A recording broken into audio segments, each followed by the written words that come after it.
Manny Alejandro, I want to wish John Tobacco a happy birthday.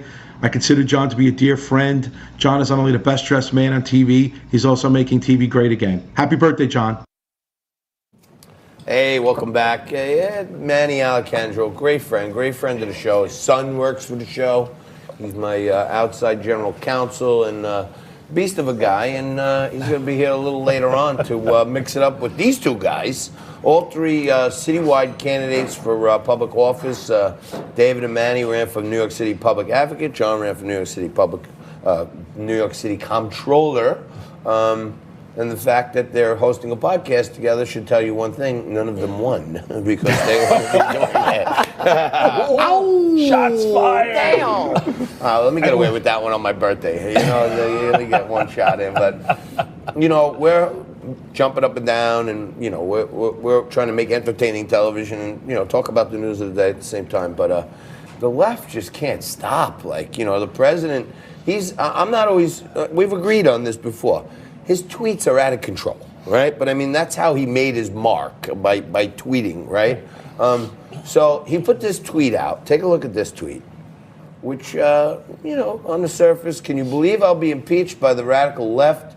Do nothing Democrats. I did nothing wrong, a terrible thing. Read the transcripts.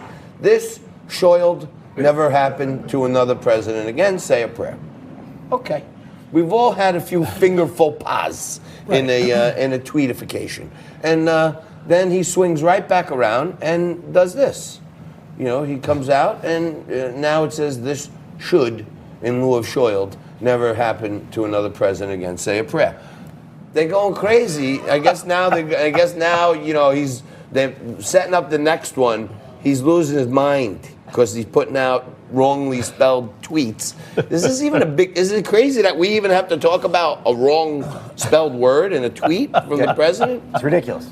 I mean, ridiculous. Who hasn't had a typo? Come on. Are we all going crazy? Our whole republic is hanging in the balance right now, and there's people in the left-wing media who care about a misspelling in a tweet. Well, if we didn't have, a high fake news climate, the president wouldn't have to actually bring his message directly to the people, right? Okay. So social media has given him that platform, and like you said, everyone has had a fat finger error, right? I laugh at my errors, right?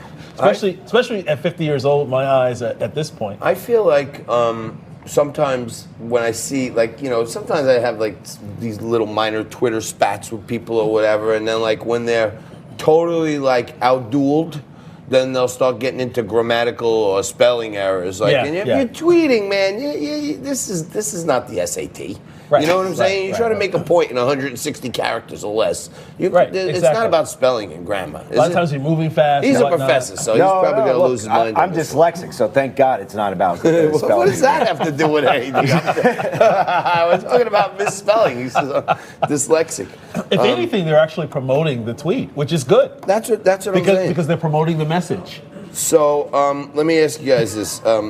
We just talked in the previous segment about how the USMCA is going to be good for auto workers, right. And now, like you said, that's going to deliver some electoral college votes. And Trump is so slick. He signed the MCA. Right. Where is he going today? He's going to Michigan. Exactly. And he's going to rile him up out there. And somebody said to me yesterday, my cousin Eddie said to me, he said, I don't know anyone that has the fortitude of this guy. He gets attacked every day, right. And he just lets it roll off his back, and he comes back with 2 punches on top of it. Isn't it amazing? He's going right into Michigan now. Hey, look, I got the new jobs. But this doesn't surprise me. Why? I could say that as a fellow New Yorker. That's how we're built. Yeah. Right? We're built tough. And when you look at the American people, the people that go to work every day, right, trying to raise their family, they go through a lot as well. So that's why President Trump can connect with those blue-collar workers. That's right. Right? Because they have the grit, the grind. There's some article in The Hill yesterday saying how Donald Trump is actually, whether the Republican Party likes it or not, making them the working class party. Absolutely. Because Joe Main Street is you know what? I don't love his tweets. He's crazy. He's got a whacked out hairdo.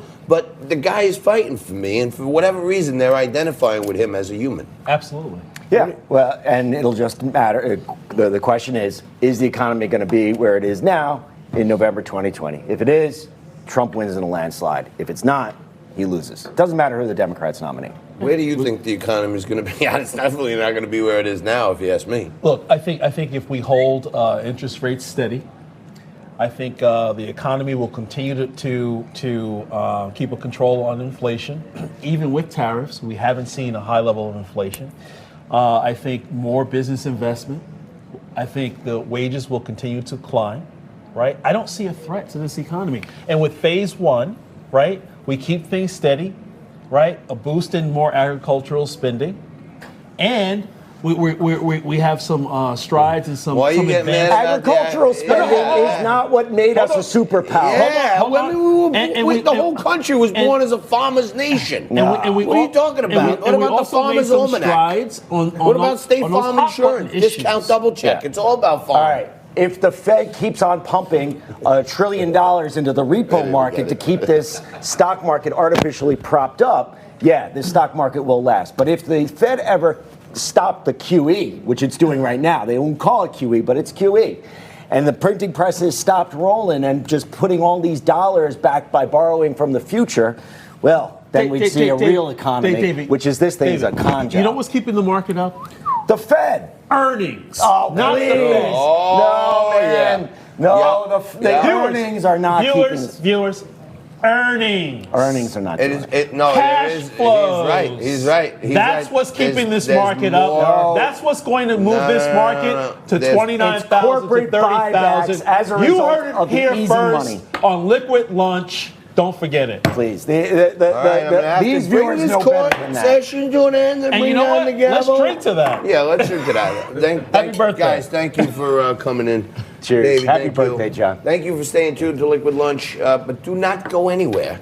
Stay right there. Frankie's going to come back, and any minute now, I'm telling you, there's going to be like a bucket of slime that comes on my head, or some prank is going to happen to me, and you don't want to miss it. So stay there with your FOMO. We'll be back right after this.